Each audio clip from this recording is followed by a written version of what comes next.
হে বাঙালি, কতটুক নিজের মাতৃভাষাকে ভালোবাসেন?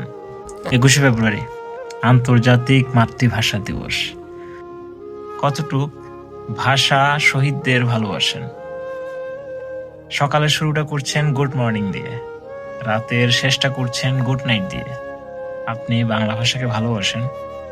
যে ব্যক্তিটা বিদেশি ভাষায় কথা বলতে ভালো পারে তাকে আপনি স্মার্ট বলছেন, আর যে ব্যক্তি নিজের ভাষায় কথা বলছে, গুছিয়ে ভালো বাংলা বলছে, তাকে আপনি খ্যাত বলছেন।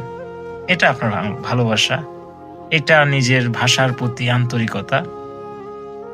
শুধু 21শে ফেব্রুয়ারির দিন আসলেন, ফুল কিছু নিলেন, শহীদ মিনারের কাছে গেলেন, আর ছবি তুললেন, ফেসবুক সোশ্যাল মিডিয়াতে কিছু পোস্ট দিলেন। হায় রে ভাষা প্রেমিক, এটাই কি আপনাদের ভাষার নমুনা?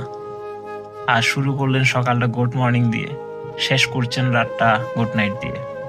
যে অন্য ভাষায় কথা বলতে পারে তাকে স্মার্ট বলছেন, যে সুন্দর মাতৃভাষা বলে তাকে আপনি খ্যাত বলছেন। এটাই আপনাদের ভালোবাসা? নিজের ভাষাকে ভালোবাসতে যেটা দরকার সেটা কি, সেটা একটু বলতে পারবেন? আসলে কি আমরা আমাদের ভাষাকে ভালোবাসি? যদিও ভালোবাসি, এ কি তার নমুনা?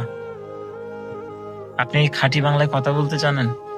আপনি যদি পারেন তাহলে আপনি নিজের মাতৃভাষাকে ভালোবাসেন।